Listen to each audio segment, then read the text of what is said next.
हाँ, मैं बात कर रहा था कि किसी के घर पे तंत्र मंत्र हो गया हो या फिर कोई करना चाह रहा है या करने की कोशिश करेगा, तो अगर आपके घर में ये ऐसी लकड़ी है तो आपके घर में मुझे लगता है कि शायद वो तंत्र विद्या का प्रयोग ना कर पाए, क्योंकि ये जो पेड़ है इसके अंदर साक्षात काल भैरव का वास होता है। जंगल का कुछ ऐसा रास्ता जहाँ सीढ़ियाँ तो नहीं है, लेकिन पानी ने अपना एक रास्ता बनाया जिस रास्ते से हम ऊपर जाएंगे। किसी का घर बनता हुआ अधूरा रह गया है या फिर किसी के ऊपर टूना टोटका करने की कोशिश हो रही है, अगर ये लकड़ी अगर आपके पास में है तो आप इन टूना टोटका से छुटकारा पा सकते हो।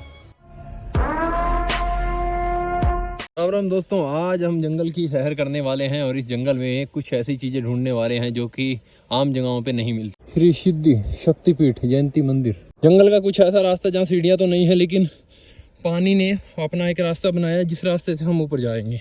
इन खतरनाक जंगलों के अंदर बहुत सारे ऐसे खतरनाक कांटे भी हैं जो कि आपको घायल भी कर सकते हैं। इनसे थोड़ा बचकर ही रहना चाहिए। इनके साथ में जो मुझे लाल लाल दिखाई दे रहे हैं, इनको बोलते हैं पहाड़ी सेब। एक तो सेब होते हैं कश्मीर के जो कि बहुत बड़े बड़े होते हैं, लेकिन ये पहाड़ी सेब होते हैं, ये बहुत छोटे होते हैं। एक बार मुझे एक पेड़ मिल गया था और मैंने इनको तोड़ दिया, लेकिन मैंने इनको खाया नहीं क्योंकि शायद ये खतरनाक और विषैले पदार्थ भी हो सकते हैं।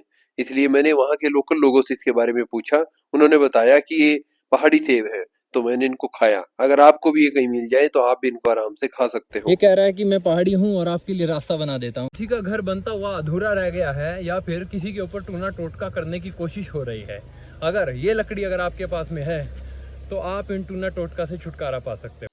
यहाँ कौन सा रास्ता कहाँ जाता है जंगल में पता नहीं चलता, रास्ते खुद बनाने पड़ते हैं। ये लड़का भाई दिल्ली में रहता, नाम क्या तुम्हारा? नाम दिव्यम। दिव्यम, तो यहाँ क्या करने आए हो? यहाँ घर है। यहाँ घर है तुम्हारा? देखो भाई, उत्तराखंड के आदमी और दिल्ली में रहते हैं काम काज के मामले में, पढ़ाई के मामले में, है ना। पेड़ तो हमें और भी मिल चुके हैं यहाँ पे, लेकिन इनका जो आकार है वो पतला है, नए पेड़ हैं ये अभी। हमें ये लगता है शायद वापस ही जाना पड़ेगा। ये गहरा जंगल है, घना जंगल है और इस जंगल के अंदर हमको काफ़ी सारे पेड़ मिले हैं जो कि तमूर के पेड़ हैं। ऊपर आओ, गलत रास्ते मत जाओ भाई। गुरु चल रहे हैं ना अपने साथ में, मैप। ये पेड़ मिल चुका है, तमूर का पेड़ है और इस पेड़ की पहचान ये है कि इसके जो पत्ते होते हैं वो 24 घंटे या फिर 12 महीने हरे रहते हैं। और पेड़ जो होते हैं उनके पत्ते सूख जाते हैं, लेकिन इसका पत्ता कभी भी सूखता नहीं है। और इसकी एक और अच्छी पहचान ये है कि इसके ऊपर कांटे होते हैं। आप इस पेड़ को ध्यान से देख लीजिए।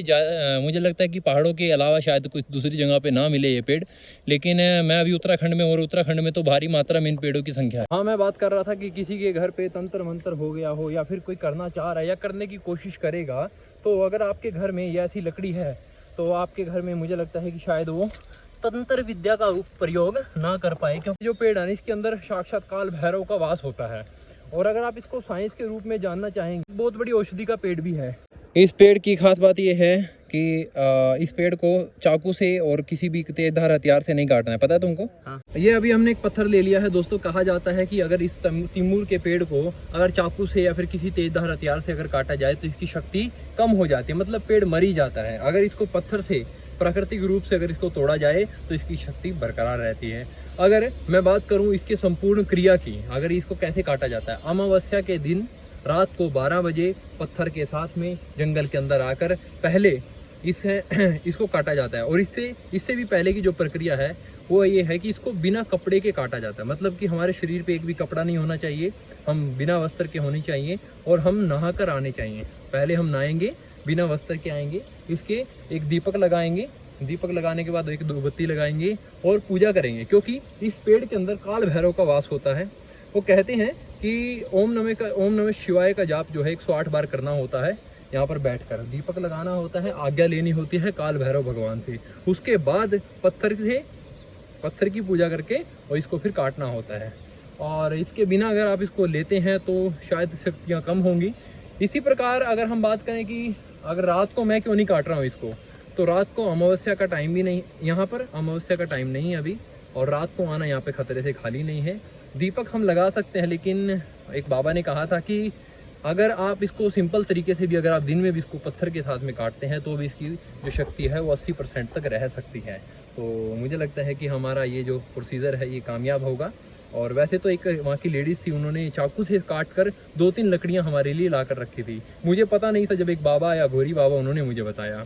तो इसको काटना शुरू करते हैं। उससे पहले काल भैरव भगवान का नाम लेकर और भगवान शिव का 108 बार जाप करके इसको फिर शुरू करते हैं। ओम काल भैरवाय नमः। नीचे आ गया था। ये देखो मच्छर मुझे किस प्रकार काट रहे हैं, और मुझे 108 बार शिव का जाप करना है, लेकिन इनको मैं भगा भी नहीं सकता, मार तो सकता हूँ। एक कपड़े का सहारा लेना पड़ता है, क्योंकि अगर हमने बिना कपड़े के इसको काटने की कोशिश करी या पकड़ने की, तो कांटे इतने ज़बरदस्त हैं भाई साहब, मतलब आपको बहुत नुकसान पहुँचा देंगे।